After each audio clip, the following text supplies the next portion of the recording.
Basavatarakam cancer hospital 24వ వార్షికోత్సవం మా అన్న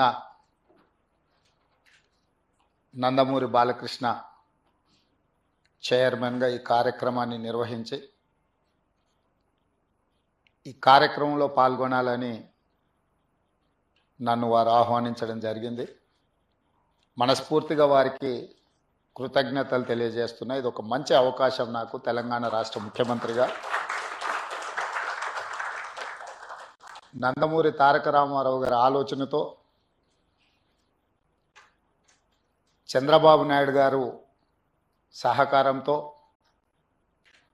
24 సంవత్సరాలు పూర్తి చేసుకొని లక్షలాది మందికి కోట్లాది మందికి సేవలు అందించి దేశంలోనే ఆదర్శంగా నిలబడే విధంగా తీర్చిదిద్దిన ఈ సంస్థ మీరు నిర్వహించే కార్యక్రమంలో పాల్గొనడం నాకు చాలా సంతోషాన్ని ఇచ్చింది. నాతో పాటు ఈ కార్యక్రమంలో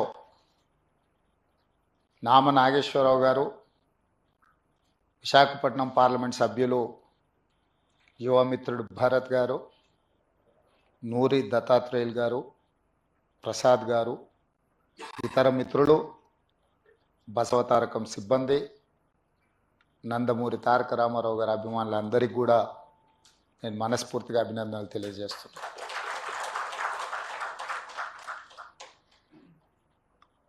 నందమూరి తారక రామారావు గారు తన కుటుంబంలో జరిగిన ఒక విషాదకరమైన సంఘటన, బసవతారకమ్మకు క్యాన్సర్ రావడం ద్వారా వారిని కోల్పోవడం, కుటుంబంలో మనకు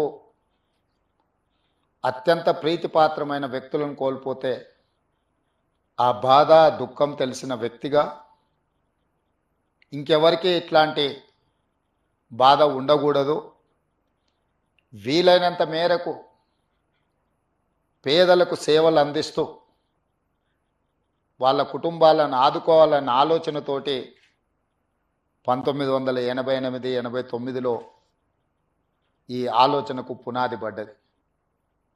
ఆ ఆలోచన ముందుకు సాగకపోయినా 2000 సంవత్సరంలో నారా చంద్రబాబు నాయుడు గారు రెండవసారి ముఖ్యమంత్రిగా బాధ్యతలు చేపట్టిన తర్వాత ఆనాటి ప్రధానమంత్రి అటల్ బిహారీ వాజ్పేయి గారిని పిలిపించి ఈ సంస్థను ముందుకు తీసుకెళ్ళాలి, నందమూరి తారక రామారావు గారి యొక్క ఆలోచన, సంక్షేమము, అభివృద్ధి విధానాలను కొనసాగించాలని వారు పట్టుదలతో ఆనాటి దేశ ప్రధానమంత్రిని ఇక్కడికి రప్పించి ఈ యొక్క గొప్ప అద్భుతానికి పునాది రాయడం జరిగింది. ఆనాటి ఆలోచనను నందమూరి తారక రామారావు గారు నిస్వార్థంగా ఎలాంటి లాభం కానీ ఎలాంటి స్వార్థం కానీ లేకుండా తెలుగు ప్రజలకే కాదు ఈ దేశంలో ఉండే ఎవరికైనా క్యాన్సర్ అంటే ఒక మహమ్మారి, అది ఒక మందు లేని జబ్బు, క్యాన్సర్ అంటే ఒక భయం ఉన్న సందర్భంలో లేదో దీన్ని నివారించవచ్చు, నిలువరించవచ్చు, నయం చేయొచ్చు అనే నమ్మకాన్ని కల్పించడానికి వారు ఒక నిర్ణయం తీసుకొని ఆ నిర్ణయాన్ని ముందుకు తీసుకెళ్తూ ఇవాళ క్యాన్సర్ వచ్చిందంటే కూడా భయపడకుండా హాస్పిటల్స్కి వచ్చి ట్రీట్మెంట్ చేసుకొని పూర్తిగా బాగు చేయించుకొని నవ్వుతూ బయటకు వెళ్ళే పరిస్థితుల్లో ఈరోజు ఈ తెలంగాణ రాష్ట్రంలో, హైదరాబాద్ నగరంలో, దేశంలో ఉండే వాళ్ళకి ఎంతోమందికి మేలు జరుగుతుంది అని అంటే ఆ రోజు వారు ఏ కళ అయితే కన్నాడో, ఏ విధంగా అయితే పేదలకు సహాయాన్ని అందించాలని వారు ఆలోచన చేసిండ్రో ఈరోజు అది అమలు జరుగుతుంది. తప్పకుండా స్వర్గంలో నందమూరి తారక రామారావు గారు మనల్ని అందరినీ ఆశీర్వదిస్తాడు. ఇక్కడ ఇందులో ప్రధానంగా భాగస్వామ్యం పంచుకొని ఈ నిర్వహణలో, ఈ నిర్మాణంలో ఆర్థిక సహాయాన్ని అందించడమే కాదు, ఇక్కడ సేవలు అందిస్తున్న సిబ్బంది కూడా ఎప్పుడూ వారి ఆశీర్వాదం ఉంటుంది అని చెప్పి నేను బలంగా విశ్వసిస్తున్నాను, నమ్ముతున్నాను. అదేవిధంగా ఈ సంస్థకు సంబంధించిన లీజ్ విషయంలో కానీ ఇతర అనుమతుల విషయంలో కానీ వారు నా దృష్టికి తీసుకొచ్చినంబడే క్యాబినెట్లో పెట్టి తక్షణమే క్లియర్ చేసిన. ఎందుకు అంటే ఈనాడు కొన్ని ప్రత్యేకమైన పరిస్థితుల్లో మేము ఉన్న ఈ హోదా, ఈ గౌరవం వారు ఏ స్వార్థం లేకుండా ఏర్పాటు చేసిన ఒక రాజకీయ పార్టీ మాకందరికీ అవకాశం కల్పించింది. ఆ ఆలోచనను, ఆ విధానాన్ని ఆ సంస్థలో పేదలకు సేవ చేయాలన్న ఆలోచనను అలవర్చుకున్న మేము తప్పకుండా ఇట్లాంటి కార్యక్రమాలకు అండదండగా నిలబడడం జరుగుతుంది భవిష్యత్తులో కూడా. అదేవిధంగా ఈ వేదిక మీద నుంచి ఒక్క మాట చెప్పదలుచుకున్నాం. మనలో ఉన్న ఆట నైపుణ్యం వెలికి రావాలి, ప్రజల గుర్తింపు జరగాలంటే నైపుణ్యం కలిగిన ఆటగాడితో పోటీ పడాలి అని పెద్దలు చెప్తూ ఉంటారు. ఈరోజు పక్క రాష్ట్రంలో నారా చంద్రబాబు నాయుడు గారు ముఖ్యమంత్రిగా బాధ్యత చేపట్టిన తర్వాత అభివృద్ధిలో, సంక్షేమంలో వారితో పోటీ పడి ఈ రాష్ట్రాన్ని ముందుకు నడిపించే అవకాశం నాకు వచ్చింది.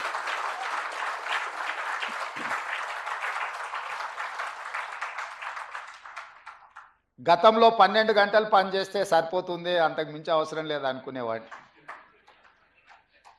కానీ ఇప్పుడు వారు 18 గంటలు పనిచేస్తే నేను 12 గంటలతో సరిపెడితే కుదరదు. కాబట్టి మా అధికారులకు, మా సహచరులకు మనం కూడా 18 గంటలు పని చేయాల్సిందే.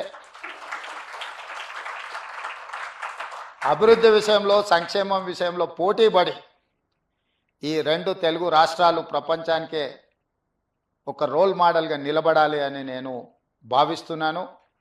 ఆ దిశగా మా ఆలోచన, మా విధానాలు, మా నిర్ణయం ఉంటుంది. అందులో భాగంగానే తెలంగాణ రాష్ట్రంలో చాలా హాస్పిటల్స్, అంటే ఇది Hyderabad is the hub for hospitals, కానీ నా ఆలోచన హెల్త్ టూరిజం హబ్ను ఒకటి క్రియేట్ చేయాలని మా ప్రభుత్వం ఆలోచన చేస్తుంది. ప్రపంచంతోనే పోటీ పడే విధంగా ప్రపంచంలో ఉండే అన్ని జబ్బులకు సంబంధించి ఇక్కడనే వైద్యం అందే విధంగా ఒక హెల్త్ టూరిజం హబ్ని డిజైన్ చేయాలని ప్రాథమికంగా మేము ఒక అంచనాకు వచ్చినాం. శంషాబాద్ ఇంటర్నేషనల్ ఎయిర్పోర్ట్ చుట్టుముట్టూత స్థలాన్ని సేకరించి ఒక 500 నుంచి 1000 ఎకరాలలో ప్రపంచంలో ఉండే రాణించిన ఈ రంగంలో పేరుగాంచిన సంస్థలను అన్నిటిని కూడా రప్పించి అక్కడ వాళ్ళకు అనుమతులు ఇచ్చి ప్రపంచ దేశాలలో నుంచి ఎవరైనా హైదరాబాద్కి వెళితే ఎలాంటి జబ్బుకైనా వైద్యం అందుతుంది అనే విధంగా తీర్చిదిద్దాలన్న ఆలోచన మా ప్రభుత్వం చేస్తున్నది. ప్రధానంగా హెల్త్ ఆర్గనైజేషన్స్లో పనిచేసే డాక్టర్లే కానీ నిపుణులకు తెలుసు, ఈరోజు మన దేశంలో అత్యధికంగా మిడిల్ ఈస్ట్ కంట్రీస్ నుంచి చాలామంది పేషెంట్స్ ఇక్కడికి వచ్చి వైద్యం చేయించుకొని వెళ్తున్నారు. వాళ్ళకి రావడానికి పోవడానికి అవసరమైన విమాన సౌకర్యాలే కాదు, విమానాశ్రయంలో దిగిన తర్వాత కూడా వాళ్ళకి ఎలాంటి ఇబ్బంది జరగకుండా ఒక గ్రీన్ ఛానల్ ఏర్పాటు చేసి మిడిల్ ఈస్ట్ కంట్రీస్ నుంచి ప్రధానంగా ఇక్కడ వైద్యం కోసం వచ్చే వాళ్ళకందరికీ కూడా ఒక అద్భుతమైన సౌకర్యాలు ఏర్పాటు చేయాలన్న ఆలోచన మా ప్రభుత్వానికి ఉన్నది. తప్పకుండా ప్రణాళికతో ముందుకు వస్తాము. ఆ ప్రణాళికలో భాగంగా ఇంతకుముందు అన్న బాలకృష్ణ గారు, నామ నాగేశ్వరరావు గారు బసవతారకం క్యాన్సర్ హాస్పిటల్కి అదనంగా ఇంకా కొంత స్థలాన్ని కేటాయిస్తే మేము సేవల్ని విస్తరిస్తామని వారు చెప్పడం జరిగింది. ఆ హెల్త్ టూరిజం హబ్లో తప్పకుండా బసవతారకానికి స్థలాన్ని కేటాయించి ప్రపంచంతో పోటీపడే తెలంగాణ రాష్ట్రంలో మీ పాత్ర తప్పక ఉంటుంది. మీ సేవల్ని తప్పకుండా వినియోగించుకోవాలని మా ప్రభుత్వం భావిస్తుంది. మొదటి తరం నందమూరి తారక రామారావు గారు, రెండవ తరం చంద్రబాబు నాయుడు బాలకృష్ణ గారు, మరి మూడవ తరం మా మిత్రుడు భరత్ అండ్ లోకేష్ బాబు ఏం చేస్తారో చూడాలి. ఇది వాళ్ళ బాధ్యత. ఎందుకంటే వారసత్వంగా సంక్షేమము, రాజకీయము ఏదైతే అనుకుంటున్నారో సేవ చేయాలన్నది కూడా వాళ్ళదే బాధ్యత. ఎన్టీ రామారావు గారు సినీ రంగంలో వారు అడుగు పెడితే వారితో పోటీ పడిన వాళ్ళు లేరు. రాజకీయాలలో వారు అడుగు పెడితే వారు సాధించనిది లేదు.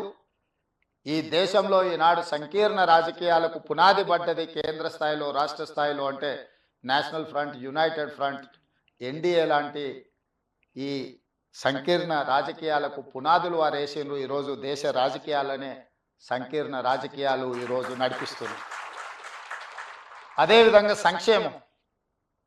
ఈరోజు బసవ తారకం ఆసుపత్రి అయినా, ₹2 కిలో బియ్యం అయినా, ₹50 హార్స్ పవర్ రైతులకు ఇవ్వాలన్న ఆలోచన అయినా, జనతా వస్త్రాలైనా, పేదవాడికి కూడు గుడ్డ ఉండాలి అని ఒక గొప్ప మనసుతో, ఒక గొప్ప ఆలోచనతో నందమూరి తారక రామారావు గారు సంక్షేమాన్ని కూడా మనకు వారసత్వంగా ఇచ్చింది. అందుకే యువమిత్రులు లోకేష్ అండ్ భరత్కి నా సూచన, సినీ రంగం ఎలాగూ మా బాలకృష్ణ గారు చూసుకుంటారు, అది వదిలేసి రాజకీయం, సంక్షేమం వీళ్ళిద్దరూ ఇంకా ముందుకు తీసుకెళ్ళాలి.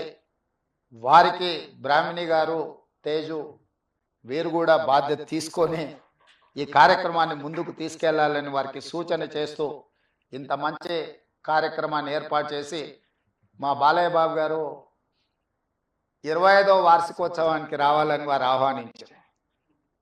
కానీ చైర్మన్ బాలకృష్ణ గారికి నేను ఇంకొక మాట ఇస్తున్నా, 30వ వార్షికోత్సవానికి కూడా నేనే వస్తా.